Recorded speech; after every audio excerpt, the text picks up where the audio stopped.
Ayo hitung dengan 1, 2, 3 kita mulai. 1, 2, 3. Pancasila aku mendukungmu, karya proklamasi sedia berperang untukmu. Pancasila dasar negara, rakyat adil makmur sentosa, tiga bangsaku. Ayo maju, maju, ayo maju, maju, ayo maju, maju. Terima kasih, silakan teman-teman sekalian. Sebelum kita mulai, kita berdoa dulu ya. Berdoa hari ini saya pimpin sendiri ya. Berdoa mulai.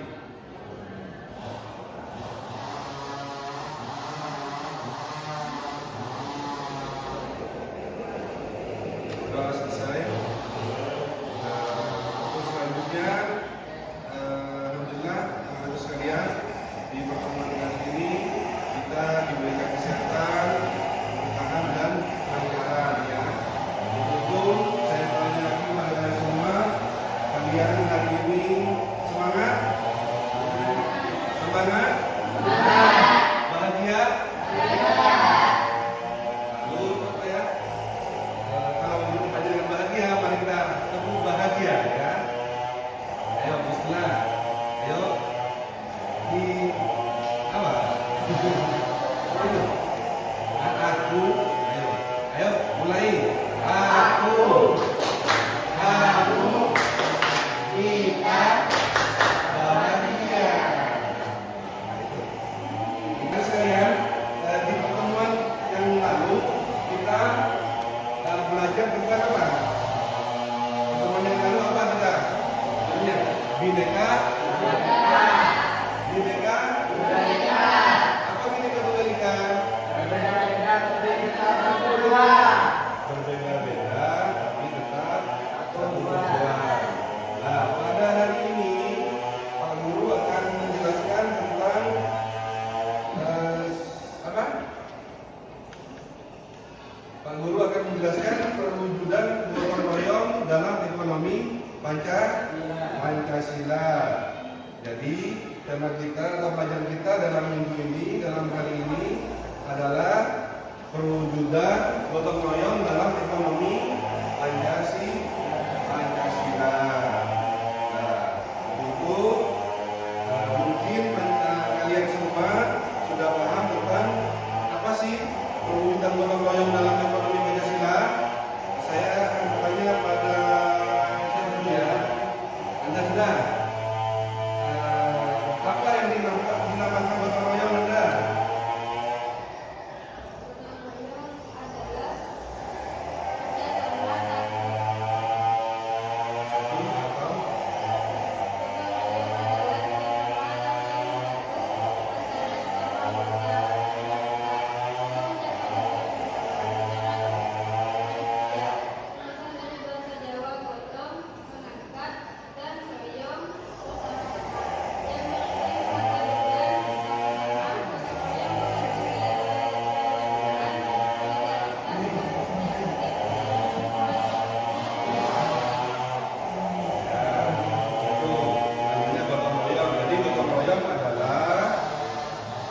Kerjasama atau saling membantu antara sesama anggota masyarakat untuk mencapai tujuan bersama.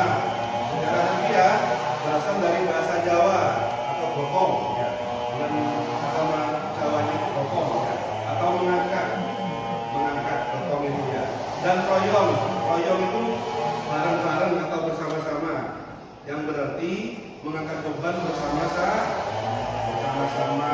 Gotong royong mengandung nilai kekeluargaan, solidaritas, dan kerja aktif dari semua individu atau kepentingan kelompok. Jadi kalau kita ada istilahnya kata-kata gotong royong, berarti kita kerjasama atau mengangkat bersama. Nah ini di dalam judulnya ini perwujudan gotong royong dalam ekonomi Pancasila. Gotong royong sudah dijelaskan tadi. Kalau sekarang saya ingin tanya tentang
pemerataan pembangunan, dan perekonomian yang digerakkan oleh rangsangan ekonomi, sosial, dan moral.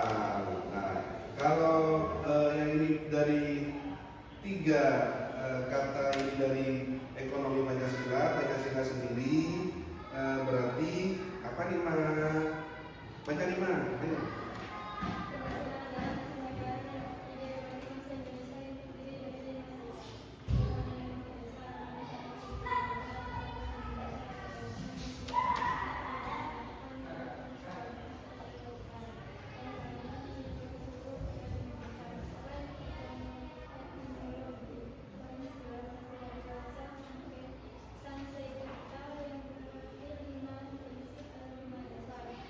Jadi kita sebagai warga negara Indonesia yang baik, dalam hal ini Pancasila adalah dasar negara dan ideologi atau pemikiran bangsa Indonesia yang terdiri dari 5 sila.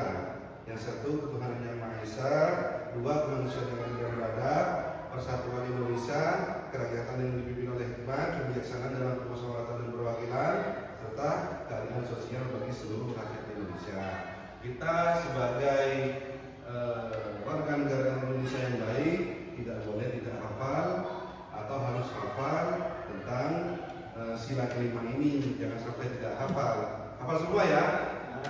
Semua hafal. Yaitu terus ini karena sudah dijelaskan tentang perwujudan gotong royong dalam ekonomi Pancasila secara rinci. Di kegiatan hari ini, Pak Guru akan menjelaskan Pancasila sebagai ideologi dari paradigma membangun menghendaki keterkaitan antara pembangunan politik dengan pembangunan ekonomi untuk mewujudkan kesejahteraan serta mewujudkan masyarakat sejahtera. Ya.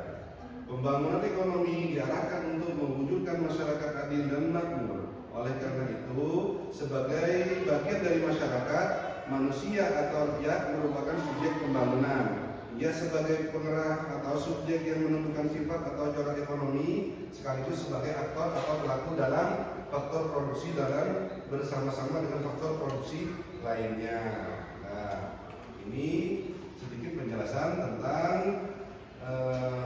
perwujudan gotong royong dalam ekonomi Pancasila.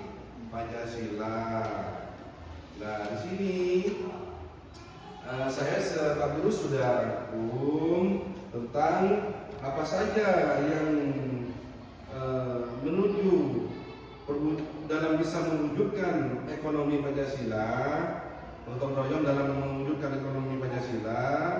Hal ini perwujudan gotong royong dalam ekonomi Pancasila dapat dilihat dalam berbagai aspek yang menekankan kebersamaan, kekeluargaan, dan kesejahteraan bersama. Prinsip ini bertujuan untuk menghindari dominasi ekonomi oleh pihak tertentu dan memastikan akses ekonomi yang adil bagi seluruh masyarakat Indonesia. Yang pertama, sistem yang bisa mewujudkan tentang ekonomi Pancasila dapat dilihat atau dapat dinilai dengan satu apa? Faiz.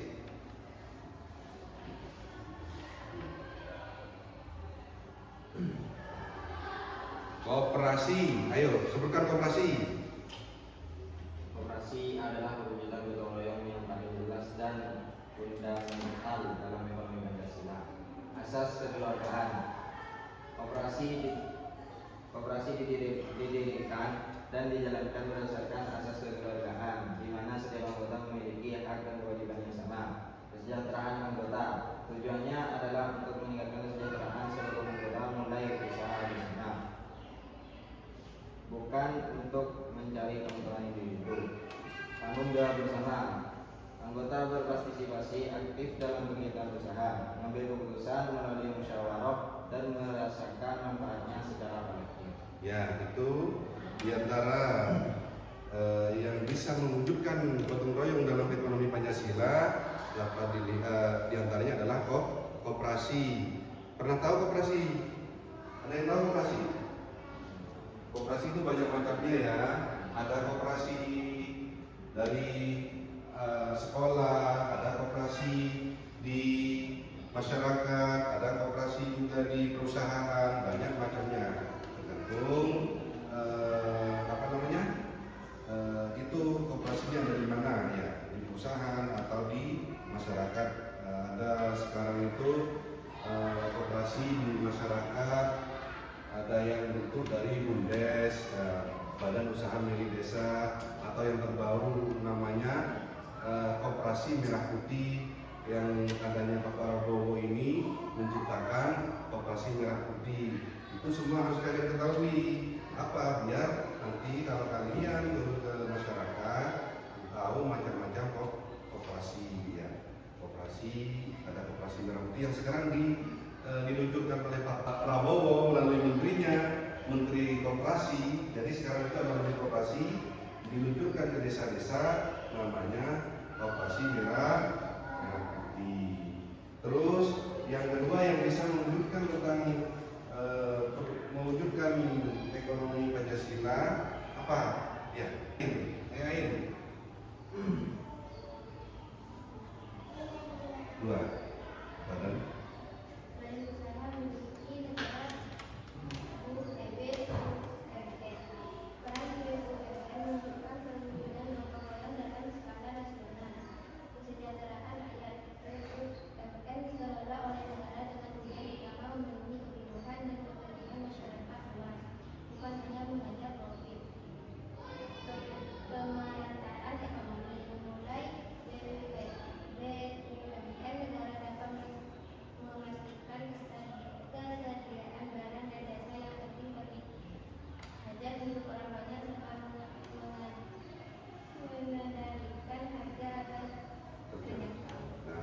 Ini juga yang untuk perwujudan ekonomi Pancasila ya, gotong royong ekonomi Pancasila diantaranya adalah berbentuk badan usaha milik negara atau BUMN. Jadi yang bisa mewujudkan gotong royong dalam ekonomi Pancasila adalah diantaranya adalah badan usaha milik negara. Nah, peran BUMN ini bisa diantaranya adalah kesejahteraan rakyat. BUMN dikelola oleh negara dengan tujuan utama memenuhi kebutuhan dan kepentingan masyarakat luas, bukan hanya mengejar profit. Nah, BUMN sendiri seperti banyak diantaranya sekarang BUMN di sekitar kita, seperti bank apa? Bank BRI, Bank BNI, Bank Mandiri itu punya BUMN. Terus pemerataan ekonomi melalui BUMN dan dengan negara dapat memastikan ketersediaan barang dan jasa yang penting bagi hajat hidup orang banyak serta mengendalikan harga agar terjangkau. Contohnya BUMN yang mengendalikan untuk harga terjangkau adalah apa? Bulog. Tahu Bulog? Bulog itu kantornya di Tempe. Jadi Bulog itu untuk urusan pangan. Jadi kalau pas mau hari raya biasanya mereka keliling ke pasar-pasar terus menjual beras, terus telur dengan harga dengan menunjukkan harga yang sama biar untuk di pasar itu setara, ada yang mahal, ada yang mahal-mahal gitu. Itu diantaranya adalah tugas BUMN. Terus ini lanjut ya, ini sudah hampir 20 menit, saya akan lanjut sendiri ya. Diantaranya lagi adalah pemberdayaan usaha mikro, kecil, dan menengah atau UMKM. Mendukung UMKM merupakan perwujudan gotong royong dalam menggerakkan ekonomi kerakyatan. Jadi modal yang diantaranya tugas UMKM adalah modal aksesibel atau pemerintah modal aksesibel, pemerintah dan lembaga keuangan memberikan akses permodalan dan pelatihan bagi UMKM, memungkinkan mereka untuk berkembang dan bersaing. Terus jaringan pengaman ekonomi, UMKM menjadi tulang punggung perekonomian yang kuat dan tahan banting karena melibatkan partisipasi banyak masyarakat. Terus meningkatkan produk lokal, dukungan terhadap UMKM juga berarti memprioritaskan dan mempromosikan produk-produk dalam negeri yang dihasilkan oleh masyarakat sendiri. Jadi UMKM itu ada modal fleksibel, jaringan pengamanan ekonomi juga meningkatkan produk lokal. Nah itu. Terus partisipasi masyarakat dalam diantaranya adalah dalam mendukung perwujudan gotong royong dalam ekonomi Pancasila adalah partisipasi masyarakat dan pembangunan. Diantaranya adalah musyawarah desa atau program pemberdayaan. Terus yang kelima, pengelolaan sumber daya alam secara berkelanjutan. Ini diantaranya juga menjadi perwujudan dalam gotong royong ekonomi Pancasila. Jadi itu anak-anak sekalian, dengan demikian gotong royong dalam ekonomi Pancasila bukan hanya sekadar slogan, melainkan prinsip yang diwujudkan dalam struktur dan praktek ekonomi di Indonesia, mulai dari skala kecil koperasi hingga skala besar BUMN. Jadi kalian semua harus tahu tentang itu semua. Karena apa? Kalau sudah keluar dari sekolah ini, kalian akan terjun di sini. Tidak tahu dari kalian ada yang menjadi petugas BUMN, orang-orang ada yang menjadi petugas koperasi, orang-orang jadi pegawai bank dengan makanya apa sih tugasnya itu, apa sih perannya itu. Kalian kalau sudah belajar dari sejak ini, insya Allah tahu. Atau apa tentang UMKM, masa sekolah SMK Haromen belum apa sih UMKM? Nah, ya tidak tahu kalau seperti itu. Ya, jadi ini harus dipelajari semua. Di semua bidang kalian harus mengetahui. Jadi itu mohon dipelajari di rumah ya. Itu ya. Itu. Terima kasih. Sampai di sini pelajaran kita dulu. Insya Allah dilanjutkan di minggu depan. Tetap semangat ya. Tetap semangat. Ya. Sekian dari saya. Kalau ada kesalahan, mohon maaf yang sebesar-besarnya. Akhirul kalam. Wassalamualaikum warahmatullahi wabarakatuh.